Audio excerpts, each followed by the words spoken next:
Vamos acalmar nossos corações, elevando o pensamento até Deus, até Jesus, procurando esquecer as coisas materiais, o mundo agitado lá fora, voltando o nosso bom pensamento para esse ambiente. Aqui estamos nós, nesse clima de paz, de fé, de amor, unidos, como sempre. Mas nessa segunda-feira, para aprender lições grandiosas de elevação espiritual. Por isso estamos aqui.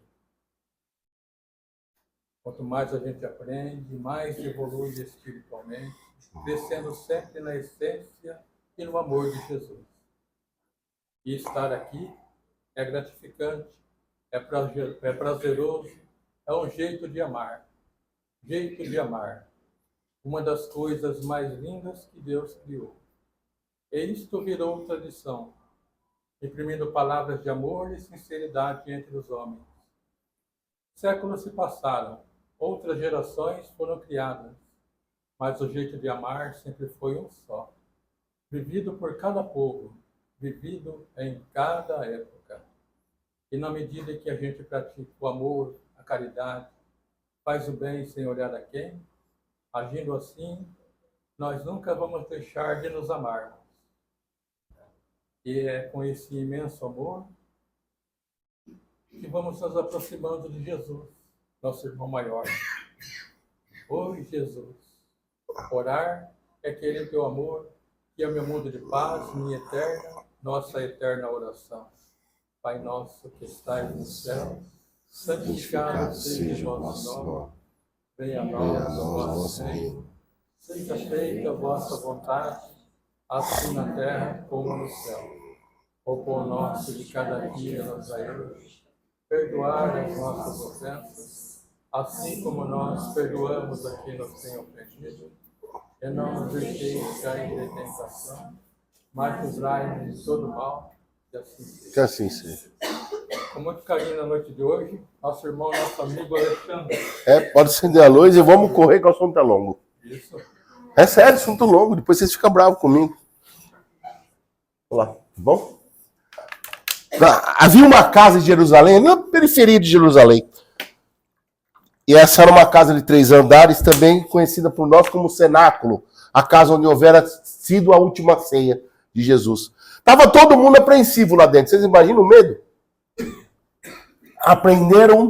Prenderam, né? Arrestaram o mestre. O mestre tinha superpoderes, andava sobre a água, fazia aparecer peixe, curava doentes, tirava gente dos mortos. E eles? Se prenderam ele, imagina o que ia fazer com nós. Judas tinha sumido já, e o resto estava todo lá intocado naquela casa. O único que acompanhava o mestre era João, que João estava incumbido de ser testemunha do julgamento. Então todo mundo estava esperando João voltar. Lá em cima, no 3º andar, uma mulher muito apreensiva, Maria de Nazaré, junto com outras 2 Marias. Maria de Magdala ali, né? E Maria de Belém. Quando a porta se bate, e aquilo ali já gera um pânico, vamos dizer, lá dentro, e eles vão até e abrem e vê que é João, conforme João entra, já Maria já está correndo os degraus abaixo. Essa história, começa aí a nossa história. Vem de um livro, tem alguns livros, eu vou citar um que tem ela mais completa. Primícias do Reino, Médium de Valdo Franco, Espírito Amélia Rodrigues, tá? Quem quiser procurar, grande parte da história que vamos contar hoje está lá nesse livro. Maria desce apressada, chega até João. João, e meu filho? E meu filho? Creio que seja tarde, senhora. Mas o que aconteceu? Pilatos já lavou a mão. Já está sendo açoitado. E amanhã vão crucificá-lo. Maria toma um susto danado. E por que não tomaria um susto? Coração de mãe. Mas porque qual a sua acusação? Insurreição. Isso dava uma certa mágoa em Maria, né? Crucificaram por insurreição, por amar demais, às vezes. Via beleza em qualquer coisa, ou alguns dizem que era um cachorro, outros dizem que era um cavalo, ali com os dentes expostos, cheio de verme, mas via beleza em qualquer coisa, e ela não entendia. Então ela pede a João, me leve até meu filho. Um problema aí. Quinta-feira, na prisão de Jesus, estava sendo comemorada a Páscoa judaica. A sexta-feira, no templo, ali, o grande sacerdote, né, o sacerdote maior dos judeus, entrava no templo, no Santo dos Santos, e levava ali a expiatória do bode, ou da res que eles espiavam, o famoso bode expiatório ali, que era morto para limpar os pecados dos judeus. Isso era a sexta. Tanto é que Cristo morre a sexta crucificado. E daí vem o termo, o Cordeiro de Deus. É daí que vem o termo, a associação judaica, né, do bode expiatório, do carneiro expiatório que eles matavam lá, com Jesus também sendo sacrificado no mesmo dia. Isso é só para a gente ter um paralelo e saber de onde vêm os termos. Porque muitos de nós somos cristãos e não temos a mínima ideia de onde vêm os termos. Então o termo Cordeiro de Deus é porque ele foi sacrificado justamente no mesmo dia em que se expiava os pecados judeus, através ali do que a gente chama de bode expiatório. Tá bom? Expiatório com... Tá? Viu, gente? Tá? Não é quem que espia, não. O pessoal tem uma mania de espiar, né? Ai, cuidado com o quintal dos outros, cuidado, tá? Bom, e ela fala então, ela toma aquele tranco, ela está se recobrando, em si ela pede a João que levasse ela até onde o seu filho estava. Jesus estava preso à Torre Antônia. Torre Antônia era da onde os romanos viam tudo que acontecia em Jerusalém. Era uma torre mesmo, um elevado, uma construção militar. E aquele dia estava agitado. Milícias do reino, milícias romanas, milícias do reino que eu quis dizer, milícias judaicas, tá? Milícias romanas, grupos armados andando por ali, porque existiam o quê? Insurreições, os fenóticos, outras coisas assim. Então aquele dia era um dia perigoso. Mas, mesmo assim, ela quis ir. Ela pega aquele pesado manto, continuou barburdeando lá, e João foi levando, se escondendo, né? Escondendo ali na escuridão, até chegar às margens ali das carceragens da Torre Antônia. Celas de pedras cravadas ali, na parte de baixo daquela pedra ali, que sustentava a torre. Ela chega lá, 2 soldados romanos, impecavelmente vestidos. Ela era ex-romana, né? Brilhava o latão das roupas, os metais vinham estar brilhando. Era o poder de Roma ali, com sua lança e sua águia. E ela chega até esse soldado, não tinha muito mais que a idade de Jesus, ou menos, ou um pouquinho mais. Chega até ele e pede para vê-lo, para ver o filho que estava preso. O soldado pede que ela se afaste. Novamente a mãe vai lá e insiste. O soldado novamente pede que ela se afaste. Na terceira vez ele agride. Ele pega a lança e rebate em cima do supercílio, cortando o supercílio de Maria, que cai ao chão, lógico. Enquanto o sangue escorre, diz lá a Amélia Rodrigues que espíritos mais superiores vieram e buscaram, tiraram-na do corpo, porque certamente ela iria morrer. Naquela vontade, eles iam matá-la. Então ela é retirada do corpo e João a puxa. Leva o corpo dela assim, sabe, desanimado. Quando ela volta, ela está já ali na funesta carruagem, né, vamos dizer assim, no cortejo funesto de Jesus, no que nós chamamos de Calvário. E era muito interessante, porque aqui está a Torre Antônia, aqui nós temos o Portão Dourado, o mesmo portão que ele entrou e saiu, e nós vamos ter aqui o Gólgota, o morro em forma de caveira, onde Jesus foi crucificado. Porém, eles pediram que ele desse toda a volta, até sair de novo no portão. Porque não era humilhação a crucificação. Quando ela recobre e ela volta ali, ela ouve um homem que grita à frente. Esse homem montado num cavalo branco, ele grita para todos ouvir. Aqui é um homem morto passando. Há um homem morto passando. Se alguém souber qualquer coisa que atenue ou mesmo elimine a sua culpa, fale agora ou cale-se para sempre. No meu dia que eu estava lá, ninguém falou nada. E eu olhava lá, e olhava para um lado e para o outro, aí apareceu. Não é bem. Alguém já ouviu isso? Isso é Alex Romano, tá? Isso é direito romano. Gostou de ter ouvido ou não? Eu torci aquele dia, mas não apareceu ninguém, então tamo aí. Tô brincando, viu, gente? Tô brincando. Bom, e ela não entendia. Se aquele homem gritava, onde estava a mulher hemorroíça? Onde estavam os paralíticos, tanto lá de Siloé como de Cafarnaum? Leprosos, mudos, surdos, tuberculosos. Onde estavam todos? Ela não entendia. Onde estariam todos? Ela se lembrava. Menos de uma semana antes, pelo mesmo portão dourado que seu filho passava agora, ovacionavam. Eram folhas de palmeira abraçadas ao vento.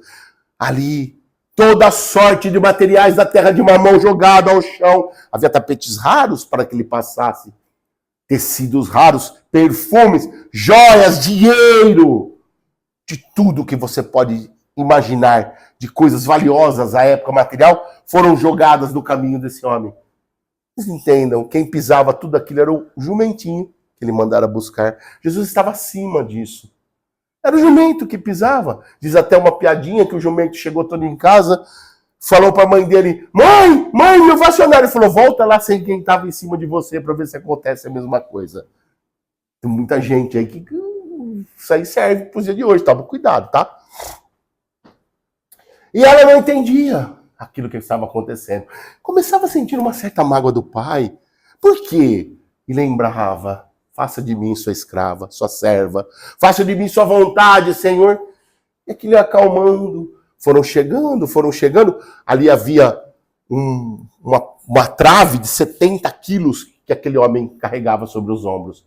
Essa trave de 70 quilos não era o principal problema. Por que aquele homem fora açoitado?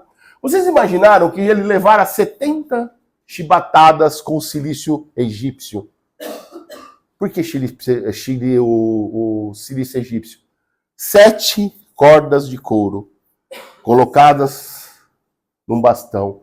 Cada uma das pontas um copinho desses que você tira sorveteria, feita de metal afiado e uma unha de gato à ponta. Aquilo bate, o que bate, puxa. 75 chibatadas alternadas, costas e pernas. Dizem historiadores que nenhum homem sobreviveria só a essa provação. Nenhum teria morrido. Mas Jesus estava lá, carregando uma trave de 70 quilos, além disso com tétano. Porque ali nas lixeiras, né, nas latrinas de Jerusalém, foram lá pegar uns espinhos que estavam lá jogados, ali da latrina mesmo. E o coroaram com um capacete, não uma coroa, e sim um capacete de espinhos, já infectado com tétano, e já passaram para o mestre. Estava andando com as fitas, né, brancas e azuis, mas não estava paralisado, continuava ainda. Mas isso agredia, e ele derruba a trave ao chão. Tinha um cara, não sei se tinha sorte ou não, mas ali do lado estava Simão de Cirineu, o qual os guardas romanos pedem para vir ajudar a carregar a trave. Ele nega, não quero me envolver. Aí eles fazem, ele me envolve sim. E ele, querendo ou não, acaba de carregar a trave até o Gólgota, aliviando um pouco esse fardo do Cristo. Essa história não é uma história triste, então prepare-se, se eu ofender alguém aqui, eu peço desculpa. Chegando ao Gólgota, essa trave foi jogada, outra trave é colocada por cima daquela. Muitos historiadores dizem que Jesus foi crucificado em X. Porém, a punição a cruz em X, ainda era mais branda. A cruz, em formato do que nós conhecemos de cruz, essa sim era uma crucificação muito pior. E nós vamos entender por quê. Na trave estava colocada sobre a que Jesus levava, a lateral, haviam 2 furos pré-postos. Se, por acaso, o pulso do cidadão... Olha, muitos dizem que ele foi crucificado à mão. Eu gosto da versão histórica, tá? Que ele foi crucificado entre a mão e o pulso, porque essa região não rasga, tá? E os romanos tinham uma prática danada de colocar um cravo aqui de 40 centímetros. Cravo é um prego quadrado, que passava por essa região e não matava, estourando suas artérias ou veias.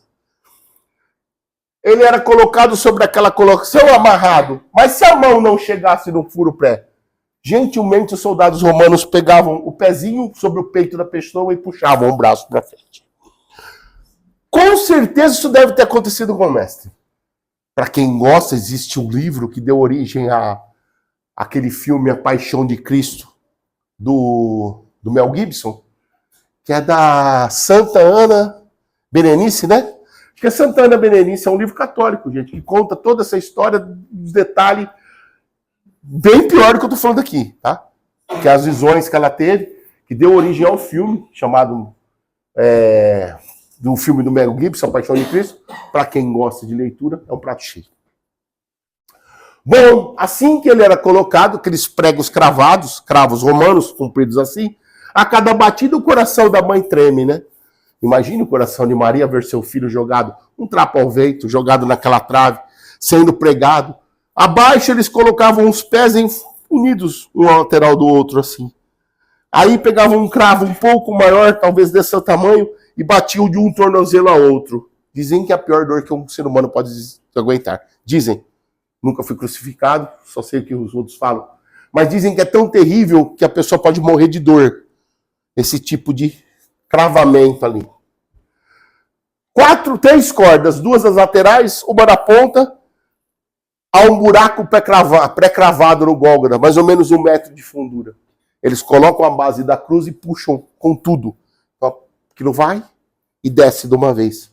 Conforme aquela cruz bateu, com certeza ele arguiu. Deve ter gritado, não mais, um pouco mais do que das pancadas que levaram. Mas ele gospe sangue e grita. E aí Maria não aguenta. Maria está embaixo ali, ela não aguenta. Quando ela sente o sangue do filho dela caindo sobre ela, ela não aguenta. E ela desdobra, sai do corpo. Aí começa uma parte mais bonita, mas é bom a gente saber o que acontece. Deixa eu ir bebendo água, gente, senão eu falo demais. Ela começa a lembrar. Depois você pega uma bala para mim, de menta. Ela não trouxe? Então deixa. Ela começa a lembrar dela, virgem do templo. Onde está a história de Maria? Onde que está essa história de Maria, que Maria era virgem do templo e tal? Nós temos que seguir um pouco os evangelhos apócrifos, lá no Mar Morto. Existe um evangelho apócrifo chamado Evangelho de Tiago, irmão de Jesus. Não, pode deixar a senhora. Não, é uma pastilha. Não é uma pastilha, que ela não trouxe. Essa tem açúcar, eu sou diabético. Mesmo assim eu agradeço, tá bom? E ali, esse evangelho traz o quê? Traz como foi a concepção e o nascimento de Jesus. Ali está citado Ana e Joaquim, que são os pais de Maria. Tanto é que existe Santa Ana e São Joaquim no catolicismo. Mas vocês sabiam de onde veio?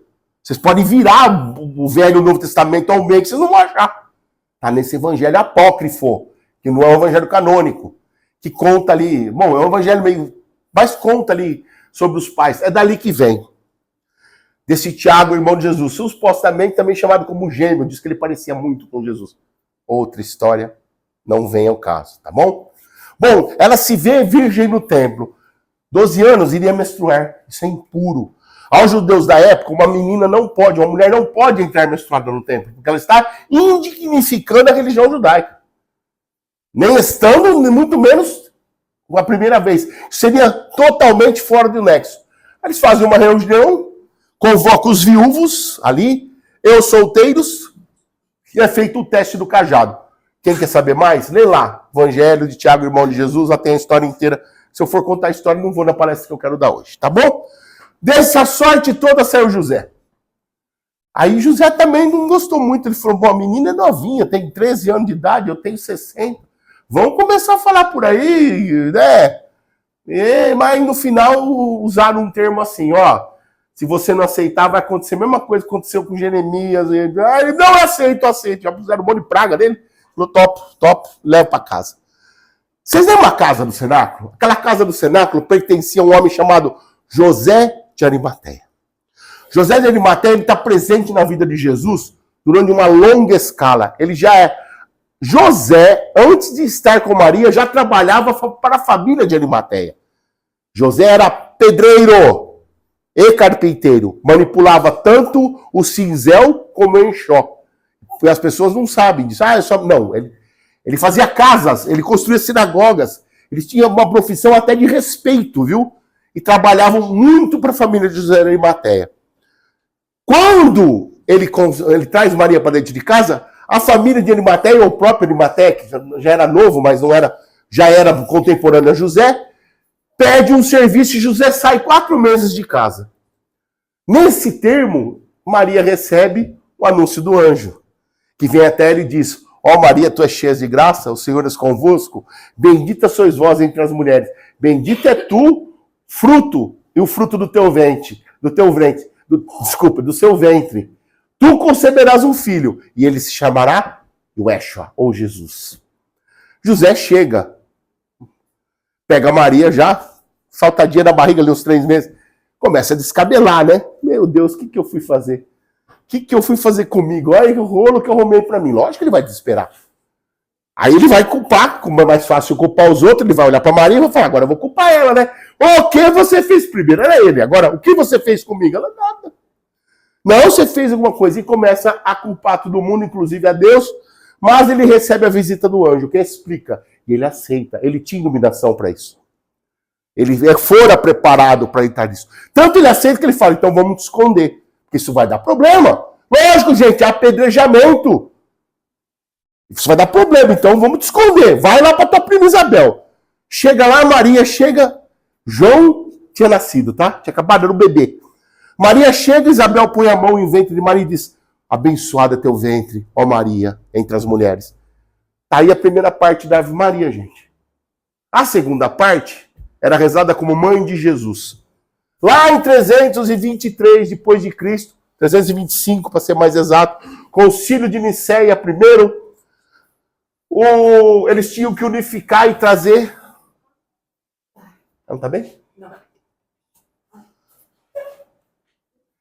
Eles tinham que unificar o Império Romano sobre a dogma de um Deus. E esse Deus era um bandido judaico. Lógico, era um bandido romano. Jesus era perseguido. O que eles fizeram? Vamos fazer o seguinte, vamos criar um negócio chamado Trindade. Ah, mas não dá, porque Trindade já existe, né? Brahma, Shiva, Vishnu lá na Índia. Não, vamos fazer Santíssima Trindade, equipararam Jesus a Deus. E aí vamos mudar a oração da Ave Maria, que já era rezada, viu? Sempre foi rezada, desde o século I. Maria, em vez de mãe de Jesus, Maria, mãe de Deus. Foi aí a mudança para nós. Uma hora eu venho aqui contar essa história inteira, que é longa pra caramba. Espera aí, deixa eu molhar a boca de novo, falar demais da mais com diabetes, né, senhora? Aí o que acontece? Eles estão todos felizes lá. A Maria vai ali para a casa de Isabel, se esconder um pouquinho. Segundo uns outros evangelhos, se eu não me engano, de Bartolomeu, vai contar que houve um julgamento lá, que tudo bem escapou. Mas é um negócio tão futurístico que eu não vou entrar nesse detalhe. Bom, o que acontece? Vai nascer, a criança está para nascer. Mas vem o recenseamento, eles precisam ir até Jerusalém. Maria já está com 8 meses e pouco, quase 9. E eles saem para ir para Jerusalém. E eles vão parando em cavernas, né? Cavernas, algum pouso. Normalmente, como que falar em manjedoura? Porque na mais fria, eles agregavam os animais em cavernas e acendiam ali uma fogueira para que esses animais se aquecessem também. Jesus vai nascer num desses estabelecimentos, numa dessas estrebarias, tá bom? Dizem que antes de chegar ali a Jerusalém, um bom trecho antes, ela começa a entrar em estado de parto. José se desespera, sai correndo lá procurar uma parteira e tal, mas ele vem ao mundo. E diz que quando ele vem ao mundo, os pastores que estavam da região ali ouviam, né? Sobre aquela luz pungente que estava sobre a manjedoura. Aleluia, aleluia, aleluia. Bendito é aquele que vem em nome do Senhor. Aleluia, aleluia, aleluia. Paz na terra aos homens de boa vontade. Essa mesma pregação que fora feita pelos anjos, ou digamos assim, essa mesma predicência feita pelos anjos, aquela época se cumpre nas palavras de Jesus quando ele diz: bem-aventurados aqueles brandos e pacíficos, porque esses herdarão a terra. E nós estamos aí, nessa fase. Bom, esse menino nasce. Os magos vão lá, dão uns presentinhos e caem da besteira de lá e falam: ó, Herodes, nasceu teu sucessor. Veio o menino aí, ó, que é teu sucessor. Herodes desespera. Uma pessoa que sempre viveu pelo material, quando ela é forçada a entender que ela vai perder isso, ela desespera. Por isso que a gente tem que tomar muito cuidado com esse reino animal, digamos, de mamão que habita em cada um de nós. Bom, os anjos vêm novamente e falam: ó, vocês vão para o Egito, auxiliados por José de Arimateia, viu? Bancando. Vocês vão para o Egito, que nós damos um jeito aí. Bom, eles se escondiam nas cavernas novamente, andavam ali de noite, evitavam andar de dia, mas sempre dando um jeito de ir, daquelas carroças se movimentando. Em uma delas, um bandido à porta, outro esperando por lá de fora, esse bandido entra, vê Maria amamentando o menino Jesus, sai e fala para o outro bandido: não tem nada lá para nós. Esse mesmo bandido e o outro vão estar lado a lado a Cristo. Um era Dimas, o outro era Gesta. Um pouco para frente ali, Novamente, eles pararam o quê? Num comando do templo ali, num comando de guardas do templo, no comando de guardas romanos, alguma coisa. Esses comandantes faziam o quê? Essa lex romana toda empunhada lá. Eles faziam com o quê? Lanças ou fogo nas carroças. Quando as mães paravam e perguntavam, eles perguntavam, crianças aí dentro? O que as mães faziam? Escondiam, né? Sacos de algodão, trigo, colocavam as crianças no meio ali. Se eles desconfiassem, não perguntassem nada, desconfiavam, eles tacavam fogo, queimavam tudo. Mas alguns eles perguntavam e quando as mães titubeavam para responder, eles perfuravam com lanças. Muitas crianças morreram. Maria estava lá na fila. Chega diante do soldado e dizem que ela era incapaz de mentir. Diz que ela não conseguia mentir, de forma alguma. E o soldado pergunta a ela o que há na traseira da carroça. E ela diz, tal coisa. Ele tinha mais filhos, José. Naquela época, José já tinha filhos num casamento anterior, eles estavam com a família. E naquela sacola está meu filho de menos de 1 ano chamado Jesus. O guarda começou a rir. O guarda ria. Ria, mas de nervoso, não estava rindo de alegria. Ria de nervoso. E a chamava de mentirosa, mentirosa. Mentirosa, saia da minha frente agora. Que mãe que entregaria um filho? Sumam da minha frente. E assim Jesus passa. A história de João Batista é outra. Muito louca, né, bem? Aí para quem gosta de evangelho apócrifo, tá lá no irmão de Jesus, tá? Tá lá no mesmo evangelho. A história de como João Batista se livra disso aí. Bom, isso aí tem uma história para nós. E vamos entender o seguinte. Se uma coisa começa errada, ela vai dar errada. Não tem conversa, vai dar errada. Eu comecei, diabetinha, eu chupo essa balinha. Aí passará, eu vou lá e tomo uma insulina. Depois, não, então não chupe, né? Mas eu agradeço, tá? Vai ser bem fluidificado para a senhora, leva que ela vai estar com toda a nossa luz aqui. Bom, se começa certo, vai dar certo. Mas se começa errado, não. O que você tem que fazer? Usar aquilo que Jesus disse à mulher adúltera. O arrependimento sincero, a paciência, a confiança em Deus são os alicerces que são necessários para pavimentar um novo final. Para construir um novo final é que você se arrependa sinceramente do erro cometido. Tente acertar toda aquela situação que você ou alguém cometeu. Tenha paciência, confiança que você pode aquilo.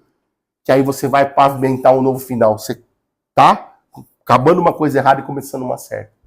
Porque se você ficar mentindo ou criando situações para tampar o erro, esse erro só vai aumentar. É como pôr pano de linho novo em trapo de linho velho, como dizia ele. Aumenta o furo. Então, esse é o conselho que Maria nos dá com essa situação. Que vai começar certo, sempre vai dar certo. Começou errado. Não é que você não faça fazer coisa errada. Todo mundo faz. Mas põe um ponto final e tenta um novo começo.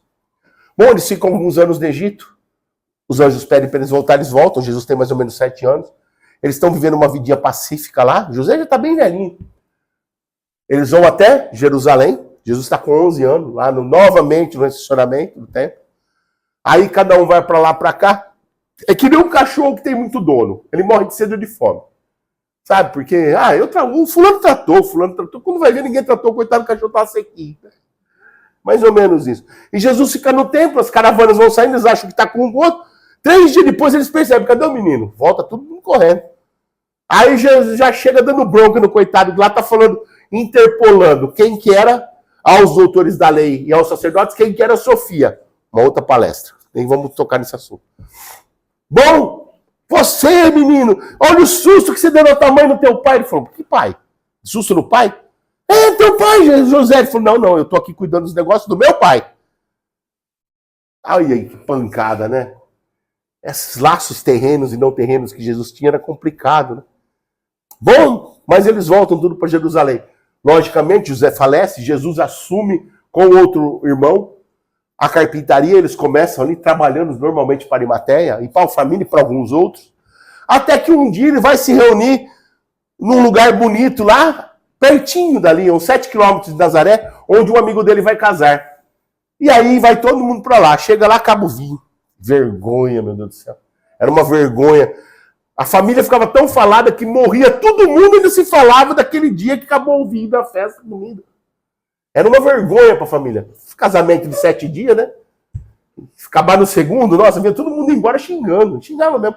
Até hoje, certas castas judaicas trabalham assim. Bom, a mãe chegou lá e falou, filho, é o seguinte, ó, tem aqui, ali, ó, vai lá, dá um jeitinho. Você faz de vez em quando uns negocinhos aí. Aí ele falou, mãe, eu não quero fazer não é minha hora não. E aí a mãe pede, né? A minha mãe pede com 2 formas. Hoje não mais, mas quando eu era mais novo. Ela pedia com aquele olhar de cachorro pedindo comida ou com o chinelo na mão. Que não, na verdade, um tamanco. Então, com o tamanco era mais perigoso. Com o tamanco eu falava assim, não, mãe, agora? Com o cachorrinho a gente assistia um pouco, mas acabava cedendo. Mas o tamanco era perigoso. Ela me desmaiou uma vez. Mãe, se a senhora estiver vendo isso, a senhora sabe, né? Ela jogou, pegou na minha nuca. Depois ela chorava, falava que tinha me batado. E eu fingia acordado. Eu era molecão. Sacanagem, né? Matei meu filho lá. Acordadinho. Mas desmaiei na hora. Bom, é bom lembrar essas coisas, né? A gente tem história pra contar. Aí, o que acontece? Ele começa a sua missão na Terra, seu reino de amor. Ele procura aqueles que são os pilotis, né? Da paz do seu reino. E aí um dos evangelistas vai dizer que ele subiu, outro vai dizer que ele desceu o quê? Que ele foi fazer o sermão do monte. Um fala que ele subiu, outro que ele desceu. Pouco importa isso. Se ele fez uma vez, ou se subiu, ou se desceu. Importante é o que ele solta. Bem-aventurados aqueles que são pobres pelo Espírito, porque é desses o reino dos céus. Aquele que se rebaixa não se eleva. E aquele que se eleva será rebaixado, é mais ou menos isso. Bem-aventurados brandos e pacíficos, porque herdarão a terra. Isso é para nós, transição planetária. Acalme teu coração. Traga a brandura de Maria, a amabilidade que ela tem, a caridade em nossas vidas e a luz de Jesus no teu mundo. Porque ninguém vai ao Pai se não seguir o que ele deixou pronto. Essa pavimentação que ele deixou. E eu acho tão legal que Jesus fala, eu vou primeiro e prepararei o caminho para vós. Mas cada um conforme vossas escolhas, né? Nós vamos chegar nesse assunto ainda. Bom, ele disse também, bem-aventurados os misericordiosos, porque obterão misericórdia. Bem-aventurados aqueles que sofrem, que estão aflitos, que serão consolados. Disse mais ainda, né? Vinde todos vós que estáis sofrendo, e eu vos consolarei, tomai sobre vós o meu jugo, pois sou humilde e puro de coração. Vinde a mim, e eu vos consolarei, eu vos dessobrecarregarei. Está lá. Bonito isso, né? Está lá no Sermão do Monte. Ele disse também ali, bem-aventurados aqueles que sofrem perseguição em meu nome, porque esses serão justiçados. Aqueles que têm fome e sede de justiça, porque encontrarão. Tantas coisas que ele disse, vós sois o sal da terra, sois a luz do mundo. Podereis fazer o que eu faço e muito mais, vós sois deuses. Se esqueceram de te avisar, estou te avisando agora. O mesmo Deus que habitava Jesus, habita nós. Nós somos deuses. Poderemos fazer o que ele faz e muito mais. Talvez com um pouco mais de treino. Talvez não. Depende da tua fé, que te transporta para lá e para cá. E Maria viu esse homem ir de um lugar a outro pregando, até que, de um gemido mais forte, ela volta ao corpo. Era Jesus gemendo. Estava chamando a atenção dela. Ela olha para o filho, que não conseguia, além de mover os olhos, mais nada. Naquele momento, ele olha, consegue ainda abrir algumas palavras e diz, mulher, não chama de mãe, chama de mulher. Mulher, e olha para João e diz, teu filho. E olha para João e diz, filho, João, eis tua mãe. O que Jesus fazia ali? Quebrava os laços carnais e construía um laço de família universal. Ele havia dito um poucos dias antes, quem são minhas mães, quem são meus irmãos? Quem é minha mãe, quem é meus irmãos? Naquele momento ele dizia, amai-vos que não têm mãe, amais a mães que não têm filhos, filhos que não têm mãe, amai-vos como eu vos amei. Vocês todos são a minha família. Todos aqui. Enquanto ele fazia dava esse momento ali, o cara de cá gritava, ô, Messias, desce daí. Desce daí que tu tem poder. Desce livra a gente, tu tem poder pra caramba. O que tu tá querendo? Mata todos esses romanos e liberta Israel. Esse aí era Gestas. O bandido que ficara fora da caverna. Do outro lado está quem? Dimas, direito e esquerdo, tá? Dimas ao seu lado direito fala, não liga pra ele não. Esse aí não sabe nem o que fala, mas eu acredito que tu é o Messias. E eu acredito que tu terá um lugar bom para mim, porque eu estou arrependido do que eu fiz. O arrependimento sincero, a paciência, a confiança em Deus é o primeiro passo para a mudança do pecador. Jesus viu isso lá, naquele cara, que é considerado bom ladrão, né? Não sei se tem bom ladrão, mas na Bíblia é. E Jesus fala para ele, hoje mesmo tu estará comigo no paraíso. Beleza, eu vou te levar, porque eu acredito no teu arrependimento, e lá nós vamos preparar um novo final para você. Você vai acertar os erros que você fez. E as pessoas acham que, não, pagou. De um momento você ouvir ele falar, teus pecados estão perdoados. Ele fala, não, você vai subir comigo e lá nós vamos acertar a tua vida. Você vai construir um novo caminho, pavimentar uma nova estrada para você fazer um novo final na sua vida. Isso tudo é dado a nós. Isso é tudo dado a todos, né? Todos. Da mesma forma, ele olhou para todos, até deve ter olhado para gestos e dito em bom som, perdoai-os, ó Pai, porque não sabem o que falam, nem o que fazem. Esse era um homem bom, né?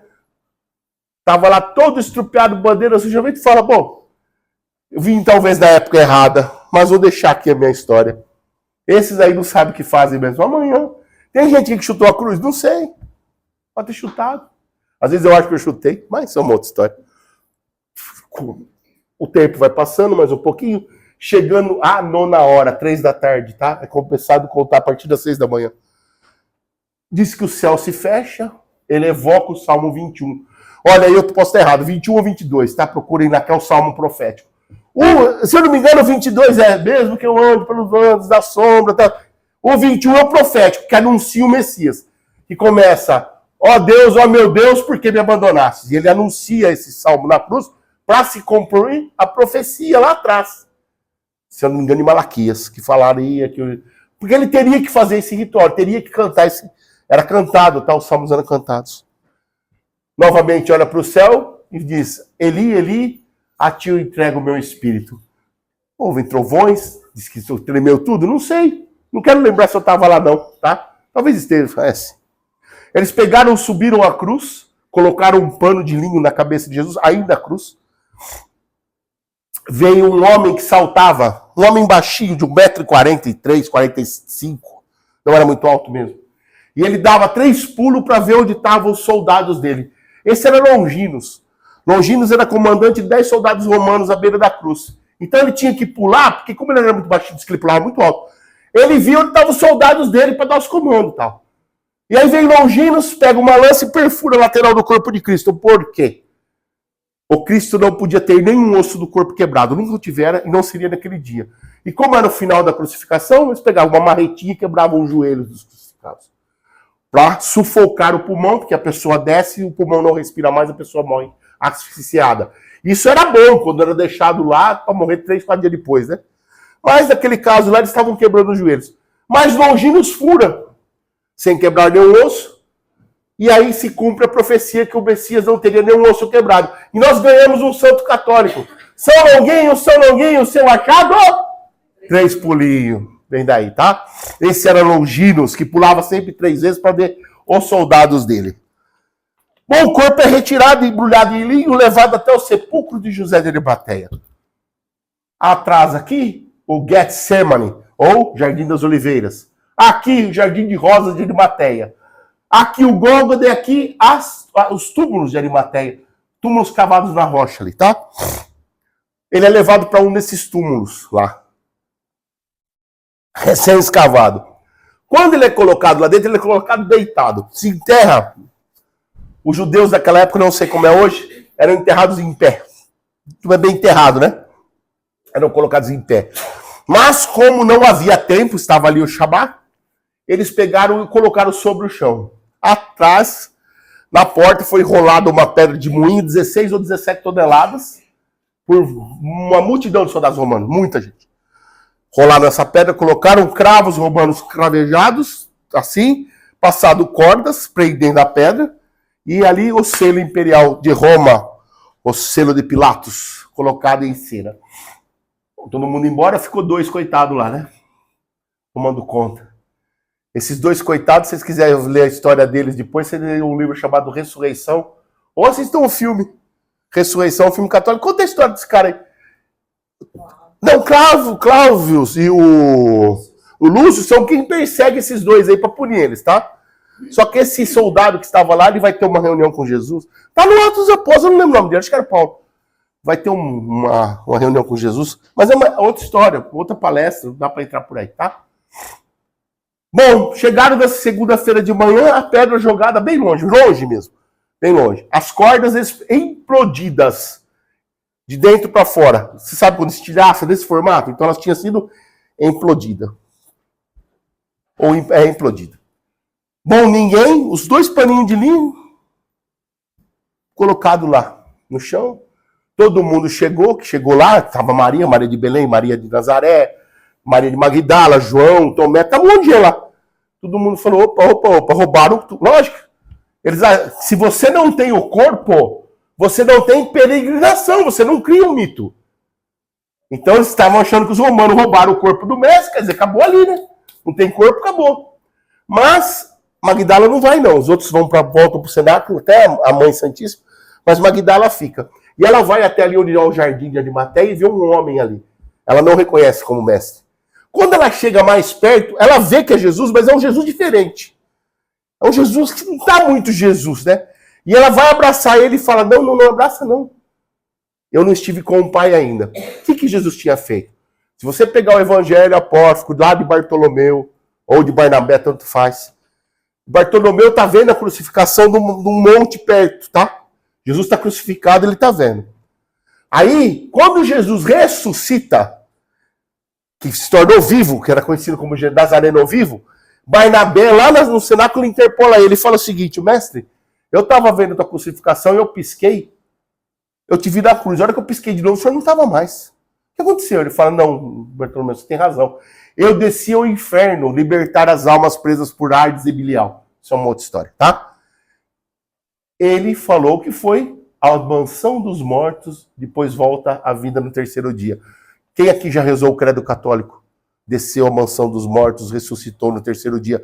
Eu fui lá ajudar Judas, eu estou impuro, não tive com o pai, vai e conte aos outros. A hora que eu me libertar do fluido deletério, eu apareço lá na casa. Ela corre para casa toda alegre, chega na casa lá, já começa, eu vi o mestre, já tem um lá no fundo e fala, apareceu pro seu? O que ela era? Ex-prostituta. O senhor não consegue ver, né? Não consegue largar o apareceu pro seu. E outra coisa, uma mulher, né? Mulher já era discriminada naquela época, muito. Apareceu para Maria, apareceu para João, vai aparecer para você? Dizem que esse era Tomé. Depois eu fui ler que era Pedro. Então, ou Pedro ou Tomé, tanto faz, tá? Bom, se trancaram todo dia, a Maria desce, Mãe Santíssima, abraça aquela mulher, ele apareceu para você, eu acredito, e a coisa continuou tudo certo. Aparece de novo, o Tomé não tá lá, ele aparece, come pão lá com todo mundo, come um peixe, bate um papo e some. 3 dias depois eles estão reunidos no Mois, Tomé tá lá passando um pãozinho lá no humus, ele fala, me dá um pedacinho? Nossa, diz que o homem já caiu de costas, né? Tudo fechado, como é que você tá aqui, mestre? Diz que já chorou. Apertava, né? Sim, pega. E não precisa disso não, gente. Porque ele disse, felizes são os que creem em mim e não me viram. Mas a gente sente o mestre no nosso lugar. A gente não precisa ver para crer. Porque é capaz de a gente sair correndo com medo do fenômeno. Mas se você sente a presença espiritual desse Jesus vivo em cada um de nós, não aquele morto crucificado, tô falando desse aí mesmo, ó. Docei dele, viu? Estou falando desse Jesus vivo, que vive em cada um de nós, que faz brilhar o nosso coração. Através do quê? Do seu evangelho de amor. E aí foram sucessivas aparições, mais 5, até Betânia. João está lá, maravilha, tal. O mestre, de repente, ele fala, tchau, não deixarei vocês órfãos, então eu volto daqui uns 2000 anos, e acende e some nas nuvens. Aí todo mundo começou a olhar para cada outro e falou, agora não volta mais não, já deu até um recadinho, vai voltar? Acredito que sim. Volta na sua forma celestial, glorificada? Acredito que sim. Como vai ser? Se ele vai voltar numa nave espacial em reencarnar? Não, gente. Ele vai voltar em corpo cósmico. Nós vamos ter uma debandada nessa terra de gente correndo para cima de montanha que vocês não têm ideia. Quando vai ser? Sei lá. Pode ser amanhã. Sabemos. Eu, Alexandre, acredito que sim. Eu, Alexandre. Bom, João tinha ganhado uma glebinha de terra lá em Éfeso. Éfeso era uma cidade. E ela lembrou, O pai lá, Jesus mandou eu buscar Maria. Ele vai buscar Maria, eles montam uma casinha chamada Casa à Beira do Caminho, lá em Éfeso. Atende, todo mundo passava, cristão ou não.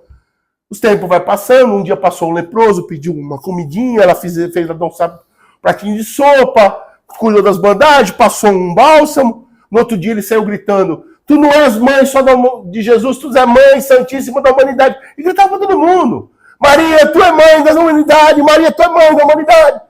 E a casa pegou. E tanto esse homem gritar e outro gritar, ficou conhecida como a casa da mãe santíssima.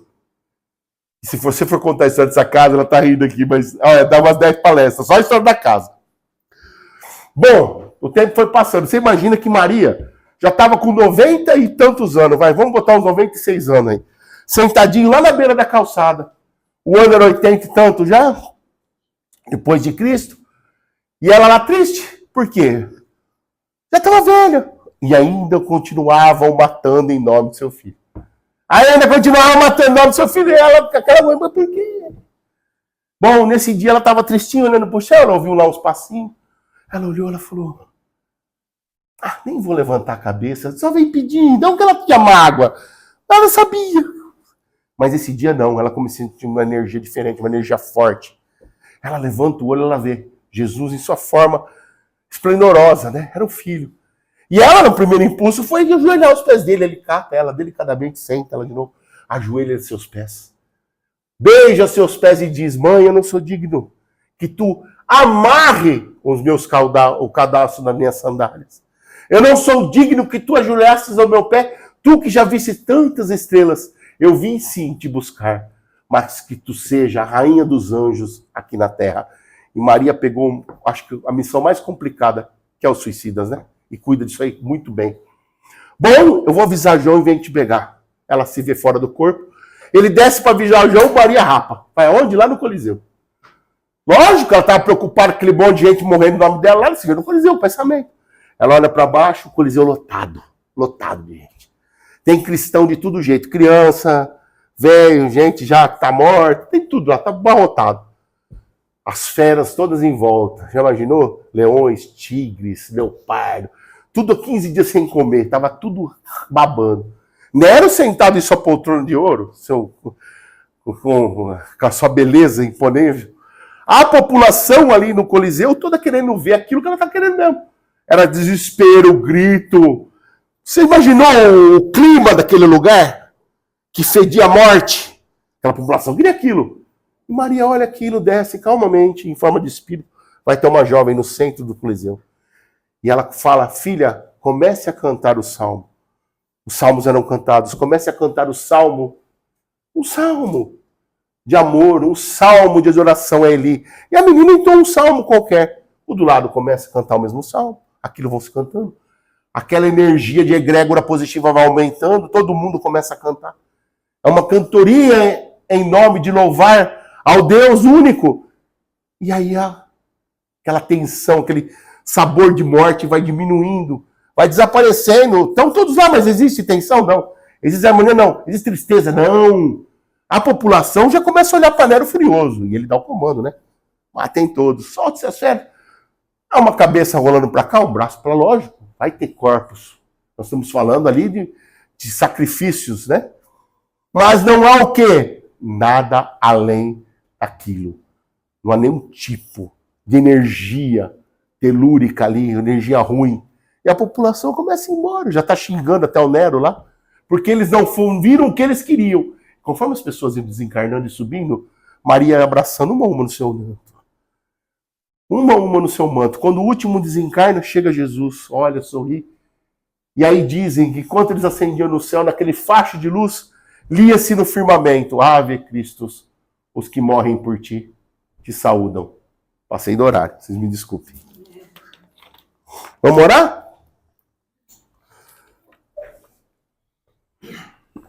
Vamos agradecer. Um agradecimento rápido, porque eu sei que vocês têm que fazer muito mais coisa hoje do que eu. Falei demais. Então vamos agradecer a equipe espiritual do C7 que me deu a oportunidade de estar aqui. A Jesus por permitir que eu fale em seu nome. As bênçãos de vocês que me escutaram por quase 50 minutos sem me mandar as felicidades da vida. É por isso que eu sou grato. Eu sou grato nesse mundo porque as pequenas coisas que fazem a gente acreditar que existe algo maior. Então seja grato naquilo que você veio buscar aqui. Porque com certeza você vai receber em dobro, em triplo, pela fé que você deposita. Guarde essas palavras na sua cabeça. O arrependimento sincero é o começo da redenção do pecador. A paciência e a confiança em Deus levam você a pavimentar um novo caminho na sua jornada. Põe um ponto final e comece um novo a cada vez que você cometer algum engano. Pois aí sim, o Mestre estará te esperando. O amor de Maria cobrindo a tua vida com a amabilidade, com a ternura e com a caridade. Que assim seja.